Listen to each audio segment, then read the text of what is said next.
Hey,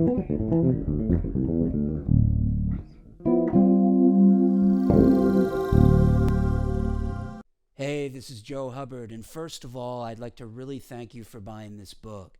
I wanted to put together a little how to practice video and take an example from the book and then show you how to work through this from zero to hero. There's many people who are led to believe that if they practice all their scales and arpeggios, that one day everything will magically fall into place and you'll just start playing some really great jazz funk lines. Scales and arpeggios are important, but only make up a few pieces in the greater whole of the musical puzzle. So the solution is to actually learn lines based on the different musical concepts that you're learning. There's an old saying that goes, in order to play great lines, you have to practice great lines. Because this book is based on 50 lines that are between 2 and 6 bars in length and predominantly made up of all 16th notes, there's an absolute ton of information at your disposal. All of the lines are based on either minor 7th or minor major 7th chord ideas. Applying the minor conversion concept will enable you to apply all of the ideas in this book over any given chord type. So let's start off by taking a look at Jazz Funk line 27. Okay, so let's go ahead and break this line down. We're starting on bar 1 with a little sequence of diatonic thirds. You'll hear this a lot in a bebop context or a jazz context. A lot of people play this type of thing. A guy that springs to mind straight away is Alain Caron, who used to play in a band called Euseb. Fabulous French-Canadian bass player. And he plays these patterns all the time, just like I've written them out here. So I've got these diatonic thirds, which is going...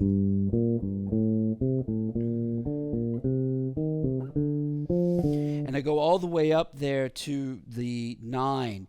And then what follows that is this little 4-note cell where I'm starting on flat 3, going down 2 half steps, and then returning to the flat 3. That pattern you see all the time. John Coltrane loved that pattern, and consequently that's been sort of handed down through the jazz lineage to people like Joe Henderson, Michael Brecker, John Patitucci, Hadrien Feraud. All these guys use these particular patterns, and they work well because you're resolving back to a chord tone. So it starts on a chord tone and it resolves back to a chord tone. And the way we'll see this is either starting and ending on a chord tone or a chord tension. So if we then see what makes up the rest of the line, we've got this scale passing tone line that follows in beat 3 in bar 2, where I've got C, D, which is the scale passing tone, going to E flat, which is the flat 3, then 5, and then we've got this G flat, and this is like a neat little sort of chromatic voice leading thing going from the G flat, the D, E flat, and then it goes to the F. And when I go to that F, I'm going to play another one of those 4-note cell patterns. So same pattern here, but it goes like this. So from the point of this first 4-note cell, I've got...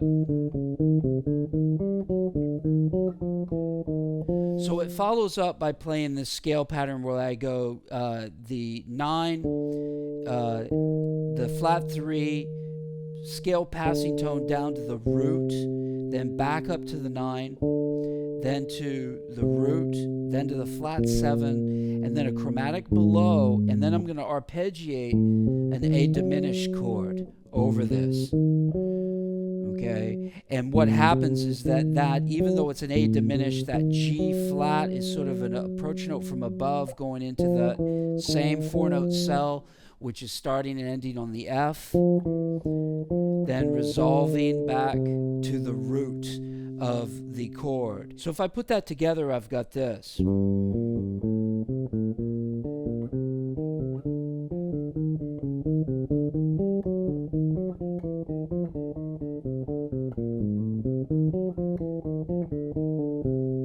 Okay, so once we get this line down in one key and we understand the moving parts of the line, what I usually do is take this through a 5-stage process to develop the line further and to really get it under my fingers and into my ears. The first stage is repetition. The drill is what I call the 50 times 12 drill, and it's not for the faint of heart, but it is a really good thing to do is you want to take each key and play the line 50 times, and then move it to the next key and play it 50 times, and go through all 12 keys. Now, for some, this might be a very lengthy process, so you might not want to take this actually literally, but you might want to try doing it 10 times through all 12 keys and see how far you get. The idea is that if you can play this in every key 50 times, you will know this line. This line will become ingrained in your mind, and it's something that I do when I practice new things to try to get it into my playing to where I can at least be on a level playing field with it. It does take time for things to surface naturally into your playing, but this is the way that you can really kickstart it. The next process is what I call chunking down patterns. So what I would typically do in any of these type of things is I might take one of these patterns. So I might take the idea of this where it goes, that little pattern at the end. So the last bar, there's a little 2-beat pattern. And then I would then move that through different interval cycles. So if we started that up here, I could go, then I go down up maybe in whole steps.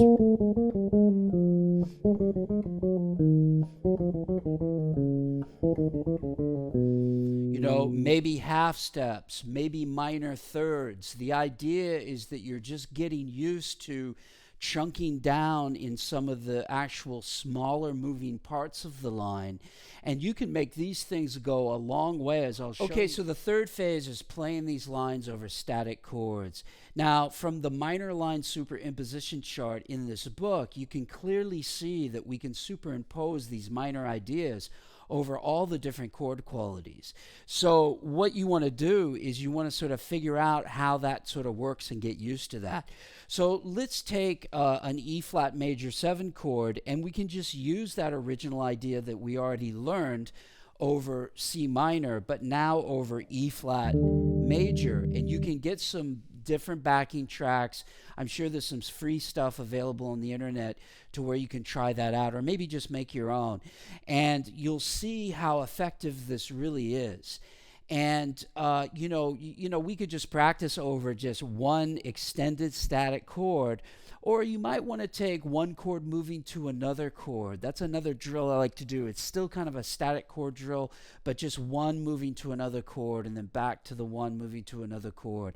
So you could take an example of like an E flat major 7 for 1 bar, and then a D major 7 for 1 bar. Okay, and if we use this idea where we're just starting off with the diatonic thirds, once I get here, I'm now on the D major 7, okay? And instead of like changing the positions and going back down and starting the lick over again, why not just learn how to continue that using those diatonic thirds, but now over the B minor, okay, which is going to be working over that D major 7, because it's the minor 7 line from the 6th degree of the major 7. That's one of the options that's in that chart. So the idea is that it would go like this.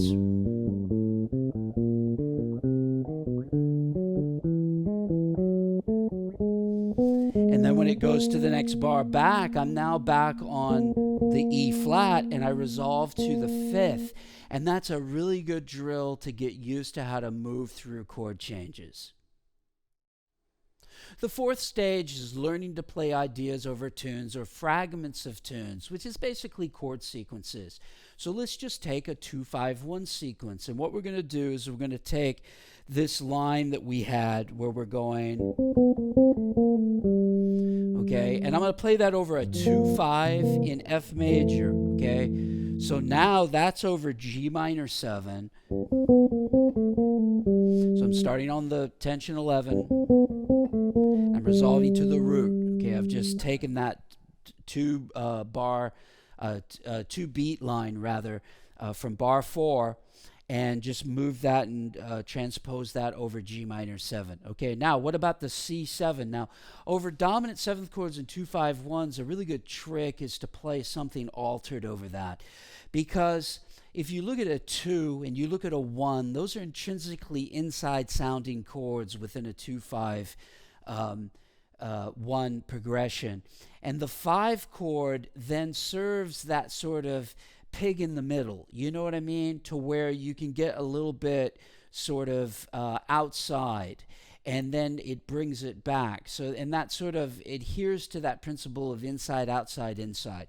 So I'm playing this here, then I'm going to go over a D flat minor and play the next one because it's C7, so a half step above the root, which lands me on that flat 9. It's a bit outside, and then I'm going to go back to the 6 of the F, which just brings me up 1/2 step,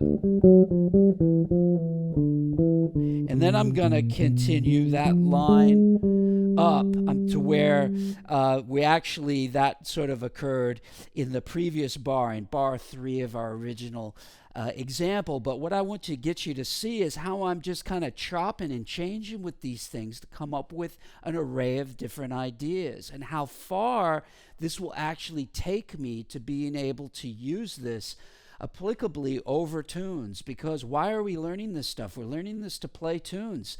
There's no other reason. We're not learning this just for trivia.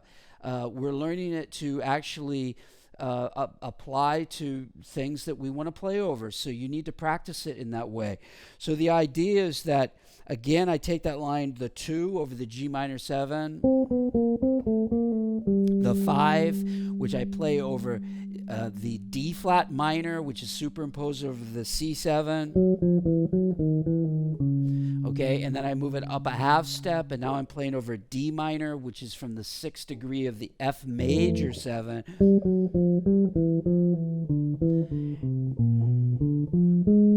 And I'm actually just playing the exact content that was in bar 3 to resolve on my line. Now I've ended up with a really great 2-5-1 pattern, okay?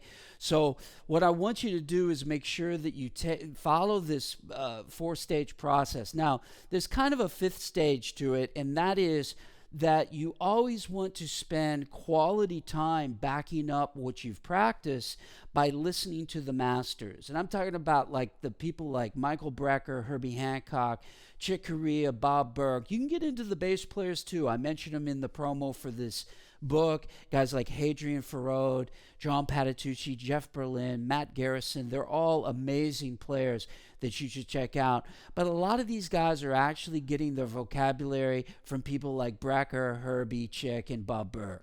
So there's others, but that's just a suggestion. So what I want you to do is really start to get in, do some quality critical listening. I'm not talking about throwing on a CD when you're washing your car.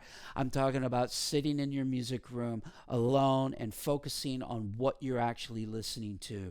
This is really important. You know, once you start to practice these new concepts, you're going to start to realize that everyone's using these things. This is what defines the value of practicing great lines, because it starts to enable you to actually hear the ideas in question. Until next time, practice smart, work hard, and play creatively.